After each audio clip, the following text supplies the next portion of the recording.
Vídeo número 32 de 365. Hoy os traigo un ejercicio en 5 pasos que eliminará, no por completo, pero sí en mucha cantidad, y no está nada mal eso, mucha de la ansiedad que sentís por posibles eventos adversos que se puedan dar en el futuro y así evitar ese exceso de preocupación que no es resolutivo, práctico ni eficiente.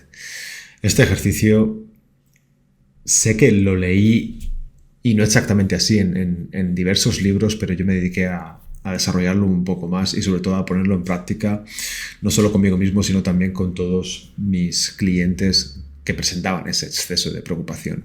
Y los resultados son espectaculares. Es una variación, o mejor dicho, una extensión, un desarrollo de la famosa pregunta que nos hemos hecho todos muchas veces y que hemos hecho a los demás de ¿qué es lo peor que podría llegar a pasar? Hay muchas personas que tan siquiera atienden a esa pregunta, ¿no? Que cuando tú le preguntas a alguien que observas con esa preocupación desmedida, con esa ansiedad por algo malo que puede pasar en el futuro y le preguntas a aquello de, bueno, tranquilo, ¿qué es lo peor que podría pasar? La persona dice, no quiero ni pensar en lo peor que podría llegar a pasar. Prefiero pensar que todo va a ir bien, que todo va a salir bien, lo cual no es una cosa que esté mal, pero claro, esa es una opción que recurre al optimismo. Y a mí el optimismo es una cosa, hombre, la prefiero al pesimismo, la verdad, pero no es mi opción favorita para pensar en la vida y en lo que puede llegar a suceder.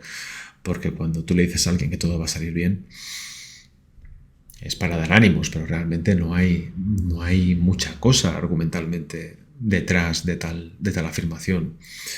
Basta echar un vistazo a la vida para ver que si alguien a los 10, 15, 20 años nos hubiese dicho que todo iba a salir bien, pues habríamos visto que realmente pues no era así, que la vida tiene esos downsides, ¿no? Tiene esas partes más oscuras, esos baches donde las cosas pues van de todo menos bien, donde las cosas nos van realmente mal. Entonces eso de que todo va a salir bien, pues no, en la vida pasan muchas putadas, muchas situaciones complicadas y difíciles, y no creo que sirva de nada pensar que eso no va a pasar, porque pasa, y le pasa a todo el mundo. Así que el primer paso de este ejercicio es preguntarse, identificar y ser muy específico a la hora de pensar en el peor escenario posible. O sea, ¿qué es lo peor que podría pasar? Y ahí encontraremos el foco de nuestra preocupación y de nuestra ansiedad, que para mí la ansiedad no es más que ese miedo a lo que puede pasar en el futuro y ese miedo a no ser capaz de soportarlo. Y por esto este ejercicio funciona tan bien, porque va hasta el final de esa cuestión, va hasta el meollo.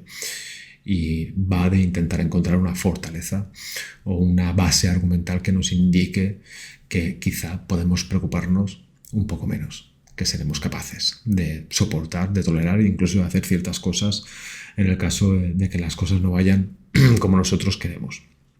Así que el primer paso, ¿qué es lo peor que puede llegar a pasar? Y ser muy específico con ello, de forma que lo tengamos perfectamente identificado. El paso número 2 sería intentar calcular la probabilidad de que ese peor escenario posible se llegue a dar.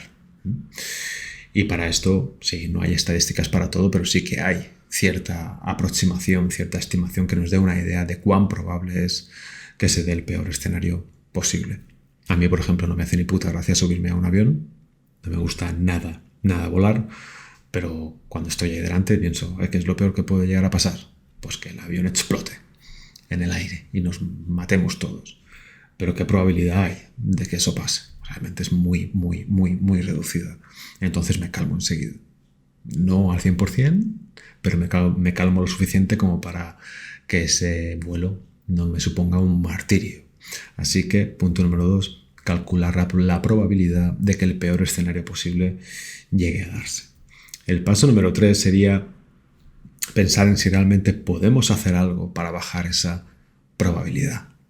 Yo, en mi caso, por ejemplo, en los aviones, pues no podría hacer mucho, salvo intentar, sí, podría hacer una buena búsqueda en internet para averiguar qué compañías aéreas han tenido el menor número posible de catástrofes en aviones comerciales, y así un poco bajar esa probabilidad. Pero bueno, ya sabemos que el futuro es muy caprichoso y que puede pasar hasta en las mejores compañías que haya una desgracia y se mate toda la tripulación y todos los pasajeros. Pero bueno, para muchas otras cosas sí que suele haber algo que podemos hacer para bajar esa probabilidad. Por ejemplo, hace poco un cliente mío tenía que ir a algunas entrevistas de trabajo y él estaba muy ansioso. Y usamos este ejercicio. Le dije, ¿qué es lo peor que puede pasar? Y decía, pues que no me cojan.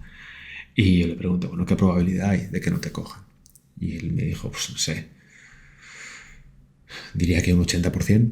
Y yo le pregunté, ¿hay algo que podamos hacer para reducir aún más esa probabilidad? Y él me dijo, hombre, pues mira, la verdad es que tengo los pelos un poco así, podría ir a cortarme el pelo, a asearme un poco más, a estar más presentable. Podría ir a comprarme una ropa mejor.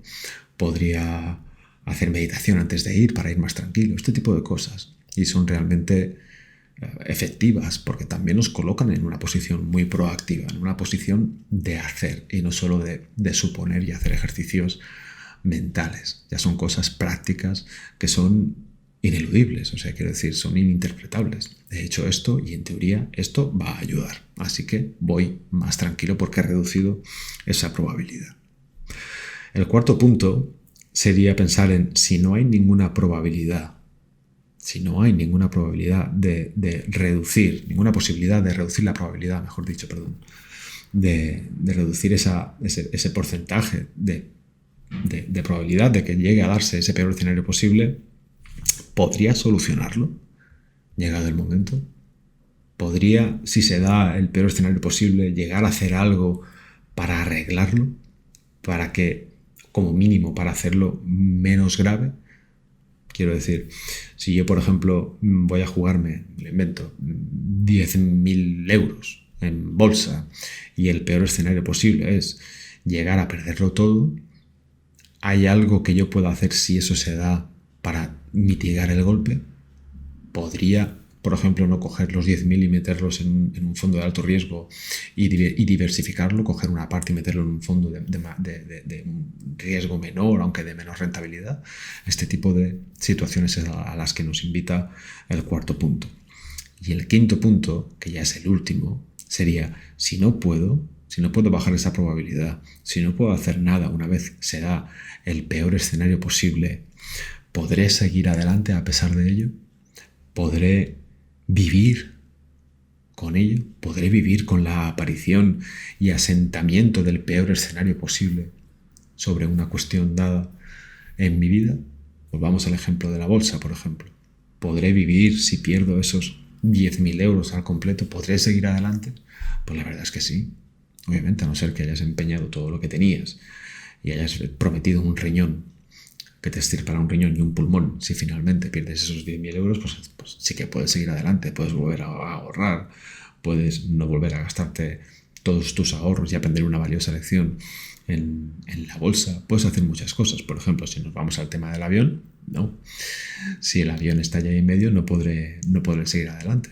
Pero bueno, ya sé que eso será todo y hasta ahí habremos llegado, y quizá eso me invite, esa idea de la muerte, a pensar en utilizar mejor la vida que tengo ahora, de forma que si llega el día de mañana en el que voy a morir, y sé que voy a morir en un avión que está empezando a entrar en barrena y que se va directo al océano o a una sierra, por lo menos irme en paz y decir, bueno, hasta aquí hemos llegado, pero no ha estado nada mal el viaje.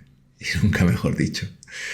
Cuando sometemos la cuestión del peor escenario posible, de lo peor que podría llegar a pasar a estos 5 pasos, al terminar con ellos, es seguro que nuestra ansiedad, nuestro miedo y nuestro exceso de preocupación habrá bajado.